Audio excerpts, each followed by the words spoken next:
বর্তমান বিশ্বে এই এক্স্যাক্ট মোমেন্টে প্রায় ৩০ থেকে ৫০টা আর্মড কনফ্লিক্ট চলছে। এর বেশিরভাগই হয় তেল না হলে লিথিয়ামকে নিয়ে। এছাড়া ডায়মন্ড নিয়েও আফ্রিকায় অজস্র ছোট ছোট কনফ্লিক্ট চলতেই থাকে। ইল্লিগাল বা ফোর্সড অকুপেশনও অনেকগুলো যুদ্ধের কারণ।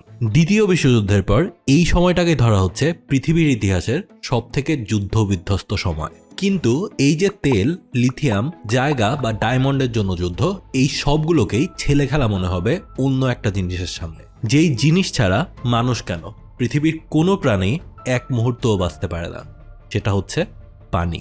অসংখ্য রিসার্চারের মতে সামনের মহাযুদ্ধটা হবে এই পানির কন্ট্রোল নিয়ে। কিভাবে, কেন আর কি কি হতে পারে সেই কনফ্লিক্টে, সেটা নিয়ে আজকের video. Okay, this video is sponsored by বাংলাদেশের অন্যতম গ্লোবাল ব্র্যান্ড ওয়ালটন। আপনারা জানেন, যেমন দেশের সীমানা পেরিয়ে বিশ্বের প্রায় 50টিরও বেশি দেশে ওয়ালটন পৌঁছিয়ে গিয়েছে, ঠিক তেমনই তাদের সাপোর্ট আমার এই চ্যানেলের ভিডিও এডিটিং বলেন, রিসার্চ কিংবা গ্রাফিক্সের কোয়ালিটি আরও আপগ্রেড করতে হেল্প করছে। So thanks a lot to Walton for supporting this channel. বর্তমান পৃথিবীর প্রায় 1.1 বিলিয়ন মানুষ প্রবল পানির সংকটে ভোগে। আর এই সংখ্যাটা 2.2 বিলিয়নে উঠে যাবে যখন আমরা বলবো সেই সব মানুষের কথা যারা বছরে কোনো এক মাস পানি পায় না ঠিকঠাক মতো। আর সেই সংখ্যাটাই আবার 3 বিলিয়নের কাছাকাছি চলে যায় যদি আমরা দেখি পরিষ্কার পানি কারা পায় আর কারা পায় না সেই হিসেবে। আর এই পরিষ্কার পানি পাওয়া না পাওয়াটাই কিন্তু সবথেকে ডেঞ্জারাস ব্যাপার। আপনি খাবার পানি পাবেন, কিন্তু সেটা যখন দূষিত হবে তখন সেই পানি খেয়েই আপনি মরবেন। আমাদের দেশেরই তো কয়েক দশক আগের কাহিনী আছে গ্রামের পর গ্রাম বিলীন হয়ে যাওয়ার। কলেরা কিংবা ওলা বেবি বলে ডাকতো যেই জিনিসটাকে মানুষ। অর্থাৎ পরিষ্কার পানি না পাওয়াটা অবশ্যই সব থেকে ডেঞ্জারাস জিনিস। কিন্তু আমরা এবার একটু অন্য অ্যাঙ্গেল থেকে এই পানির ব্যাপারটা দেখি।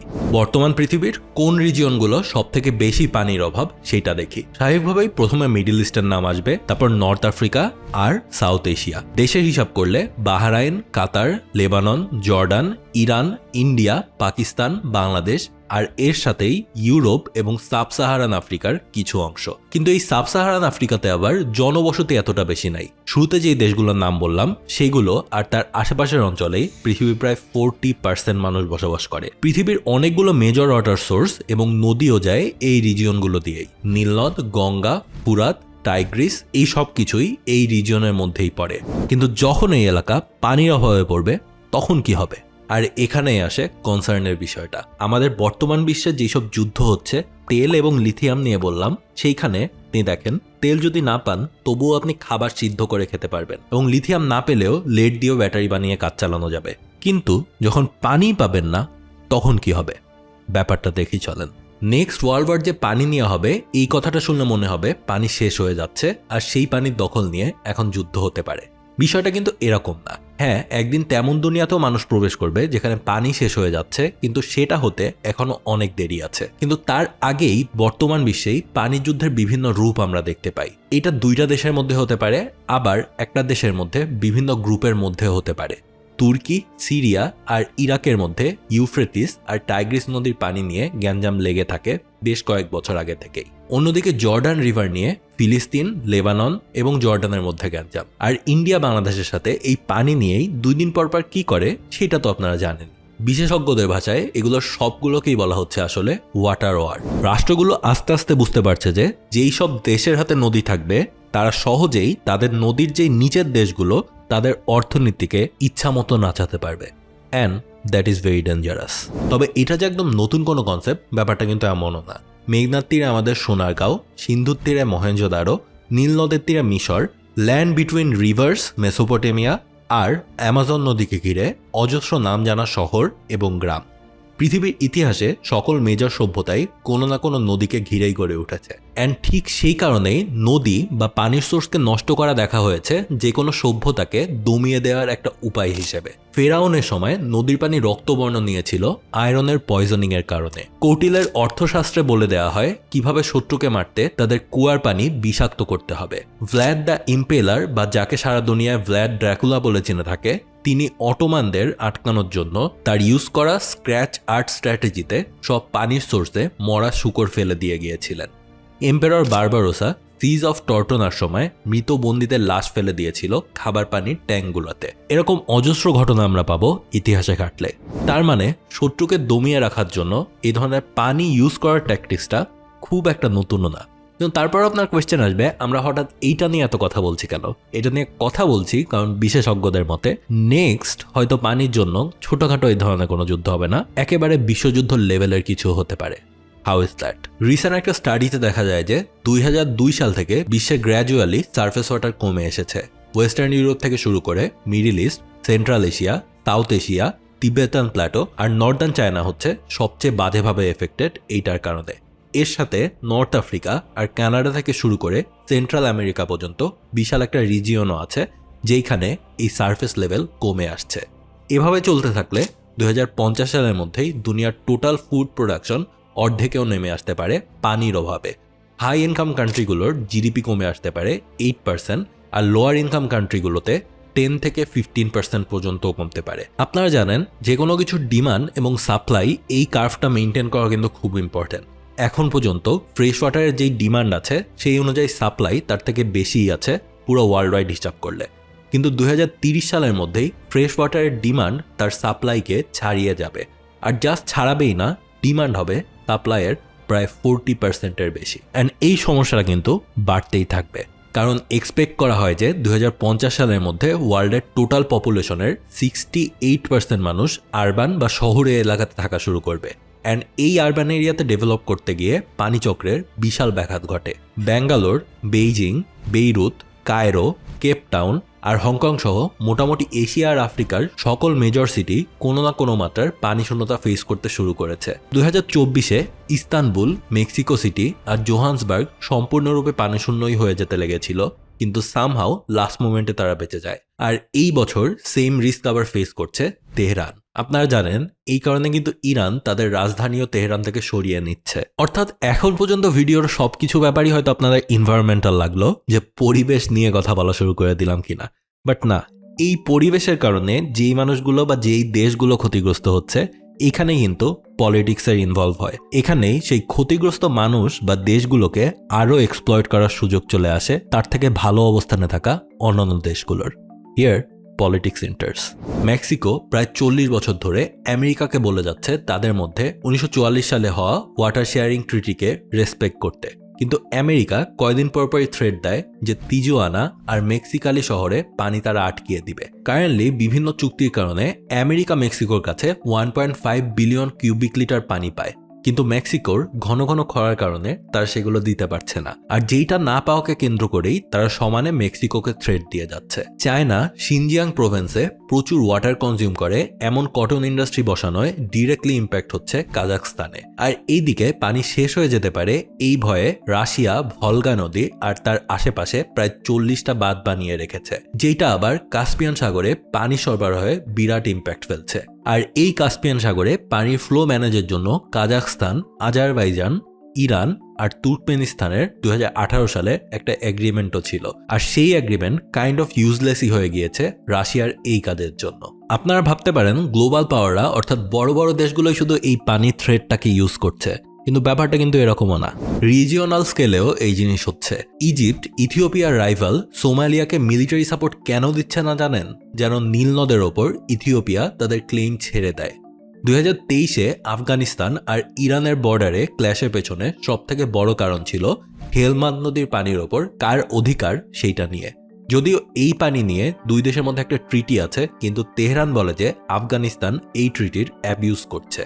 আর অনেক অ্যানালিস্টের মতে এই বছর ইরান থেকে যেই 7 লাখ আফগানিকে জোর করে বের করে দেওয়া হয়েছে এটাও সম্ভবত পানির রাইট নিয়ে গ্যাঞ্জামের কারণেই শুরু। তবে এত দূরের কথা বাদ দিয়ে আমাদের পাশের দুই দেশের দিকে তাকালেই এই পানি নিয়ে সব থেকে বড় গ্যাঞ্জামটা কি লাগতে পারে সেটা আমরা দেখতে পারবো। ইন্ডিয়া অ্যান্ড পাকিস্তান, এই দুই দেশ ইন্দাস রিভার ভ্যালি শেয়ার করে, যার সূচনা হয় ইন্ডিয়ায়, কিন্তু পাকিস্তানের পুরো এগ্রিকালচারই ডিপেন্ড করে এই নদীর ওপর। অ্যান্ড এই ইন্দোস বেসিন রিসেন্ট বছরগুলোতে শুকিয়ে যাচ্ছে গ্লেসিয়ারের ক্ষয় আর বৃষ্টির অভাবে। দুই দেশের মধ্যে 1960 থেকে এই নদীর পানি শেয়ার নিয়ে একটা ট্রিটি ছিল। অ্যান্ড অনেক গ্যাঞ্জামের মধ্যেও এই ট্রিটি বেঁচে ছিল, অর্থাৎ তাদের মধ্যে অসংখ্য যুদ্ধ হলেও এই ট্রিটি কেউ লঙ্ঘন করে নাই। কিন্তু এইবার দিল্লি থেকে ঘোষণা এসেছে যে তার রিসেন্ট ডেভেলপমেন্টের পর এই ট্রিটি আর মানবে না। আর এইদিকে পাকিস্তানও ঘোষণা করে দিয়েছে এই পানির সাপ্লাইয়ে হাত দেয়া অ্যাক্ট অফ ওয়ার হিসেবে কনসিডার করা হবে। আর এই জিনিসটা যে জাস্ট ইন্ডিয়া পাকিস্তান রাইভালরি বা তাদের যে জ্ঞানজাম সেইটার কারণে পাকিস্তান অ্যাক্ট অফ ওয়ার বলছে, ব্যাপারটা কিন্তু এমনও না। এই ধরনের পানি বন্ধ করে দেয়া কোনো বড়সড় রিজন ছাড়া এটাকে কিন্তু ইন্টারন্যাশনাল ল এর আন্ডারেও একটা অ্যাক্ট অফ ওয়ার হিসেবে ধরা হয়। 1992 আর 97 দুইটা কনভেনশনের মাধ্যমে ইউএন তাদের ইন্টারন্যাশনাল ওয়াটার ল এস্টাবলিশ করে। এখানে সরাসরি বলে দেওয়া হয় যে যুক্তি ছাড়া কোনো দেশ যদি শেয়ার্ড নদীপথে বাধা দেয় তাহলে সেটার বিরুদ্ধে যা যা অ্যাকশন নেওয়া পসিবল সেটা নেওয়া যাবে। ভাষাটা এইরকমই ছিল সেই ল এর আন্ডারে। কিন্তু এই অ্যাকশনটা আসলে কি? অ্যাকশনটা কি অ্যাগ্রেসিভ হবে নাকি পিসফুল হবে সেটা নিয়ে এক্স্যাক্ট কিছু বলা নাই। স্বাভাবিকভাবে ইউনাইটেড নেশনসের ভাষায় তারা পিসফুল অ্যাকশনকেই বুঝিয়েছে, অর্থাৎ ডিপ্লোম্যাসি। কিন্তু আমরা জানি এই কথা বলে আসলে সমস্যার কোনো সলিউশন হয় না। সো ইন্টারন্যাশনাল ওয়াটার ল এর ব্রিচ যে কোনো সময় বড় কনফ্লিক্টের জন্ম দিতেই পারে। কিন্তু সমস্যা হচ্ছে এই কনফ্লিক্ট আটকানোর যে মেইন উপায়গুলো সেখানে বলা আছে সেইগুলো আবার দুই পক্ষের কেউই কখনো মানতে চায় না। সেগুলো কি? সহজ কথায় এই পানির ক্রাইসিসটা হচ্ছে কেন? কারণ গ্লোবাল ওয়ার্মিং। সহজে কোনো দেশই বলে না চলেন আমরা কার্বন এমিশন কমানোর ট্রাই করি, এইটা বলতে গেলে কেউই মানবে না। অ্যান্ড এই যে পানি শুকিয়ে যাচ্ছে এটা কিন্তু এখন আর কান্ট্রি লেভেলে না, কন্টিনেন্টাল লেভেলে হচ্ছে। এটাকে নাম দেওয়া হচ্ছে কন্টিনেন্টাল ড্রাইং। আর এই কন্টিনেন্টাল ড্রাইং আরও বড় একটা সমস্যা আনছে। ওয়াটার শর্টেজে রেফিউজি নিয়ে আসছে, এমনকি দুর্ভিক্ষ নিয়ে আসছে। ওয়ার্ল্ড ক্লাস ইনোভেশন নিয়ে ওয়ালটন এখন দেশের সীমানা পেরিয়ে পৌঁছে গিয়েছে 50টিরও বেশি দেশে। ওয়ালটন, ঘরে ঘরে বিশ্বজুড়ে। সিরিয়ার যে দুর্ভিক্ষ এটা কিন্তু পুরোপুরি মানব সৃষ্ট ছিল, অ্যান্ড এইটার উদ্দেশ্যই ছিল রেফিউজি ক্রাইসিস তৈরি করা। ইসরায়েলিরা ফিলিস্তিনিদের শস্যক্ষেত সুয়েজ ওয়াটার দিয়ে ভাসিয়ে দিয়েছিল। অক্সফ্যামের রিপোর্টে বলা হয় যে কারেন্ট রেফিউজি ক্যাম্পগুলোতে ইসরায়েল ইকোলাই মিশিয়ে দিচ্ছে পানির সাথে। 2024-এর মধ্যেই প্রায় 10টা সাইবার অ্যাটাক ইউরোপের দেশগুলোকে হ্যান্ডেল করতে হয়েছে, যেগুলো টার্গেট ছিল ওয়াটার সাপ্লাই সিস্টেমকে।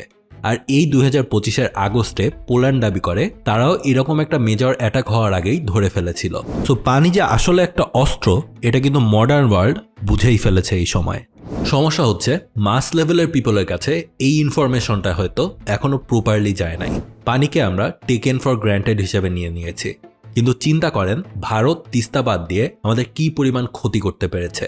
ধরেন একদিন তারা এই বাঁধ পুরোই আটকিয়ে দিল, আমরা শোরগোল লাগাবো, ইন্টারন্যাশনাল মিডিয়ায় যাব, কেসও হয়তো করব ভারতের নামে। কিন্তু সেই কেসের ফয়সালা এসে ভারতকে আবার বাঁধ খোলাতেই দেখবেন লেগে যাবে প্রায় 6 মাসের মতো। কিন্তু এই 6 মাসে বাংলাদেশের পুরা ফুড ইকোসিস্টেমই ভেঙে পড়তেও পারে। আর এইদিকে অন্যদিকে হঠাৎ করে বাঁধ খুলে দিলে বন্যা শুরু হয়ে যাবে, যেটা আমরা দেখেছি।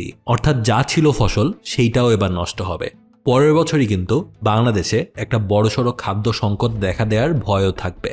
কারণ হিস্টোরিক্যালি বাংলাদেশের ব্যবসায়ীরা সবজি ড্রেনে ফেলে দেবে, কিন্তু কম দামে সেটা বেচবে না। আর এইটা কিন্তু জাস্ট কোনো হাইপোথেটিক্যাল কথা না, এইটাই খুব ভয়ঙ্কর একটা ফ্যাক্ট যেটা আমরা সবসময় ইগনোর করে যাই। আমাদের উপর অ্যাটাক আকাশ থেকে মিসাইল দিয়ে আসবে না, আসবে ন্যাচারাল ডিজাস্টার আকারে। ইউক্রেন সেটা করার চেষ্টা করেছে রাশিয়ার সাথে, রাশিয়া করছে ইউক্রেনের সাথে। সব দেশ একটু একটু করে করছে প্রায় সবার সাথে। আমরা জানি কোনো যুদ্ধ শুরু হওয়ার আগে কিছু ছোটখাটো সাইন আসে, হুট করে শুরু হয়ে যায় না। সেকেন্ড ওয়ার্ল্ড ওয়ারের আগে ফ্যাসিজমের উত্থান ছিল তেমনই একটা সাইন। বর্তমান বিশ্বের দিকে তাকান, আবারও ফার রাইট লিডাররা উঠে আসছে।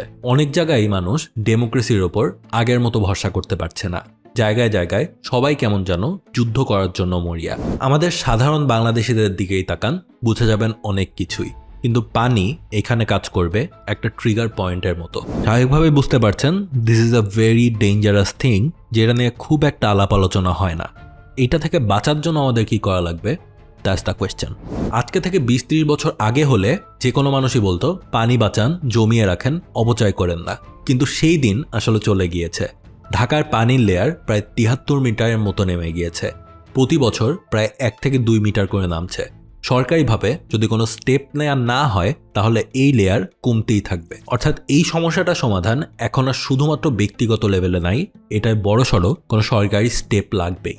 আর এটা চলতে থাকলে একসময় পানির জন্য আমাদের পাশের দেশের দিকে তাকিয়ে থাকা ছাড়া আর কোনো উপায় থাকবে না। And that will be very dangerous for Bangladesh.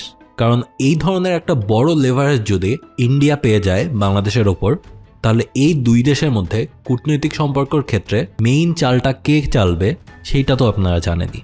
So এমন একটা জিনিস যেটাই 2025 সালে আমরা ইগনোর করেই যেতে পারছি, আজ থেকে 20-25 বছর পর হয়তো বা ইগনোর করতে পারবো না, আনলেস এই 20-25 বছরে আমরা এমন কোনো স্টেপ নেই যেখানে আমরা ঘুরে দাঁড়াতে পারি এই সমস্যাটা সলভ করার জন্য।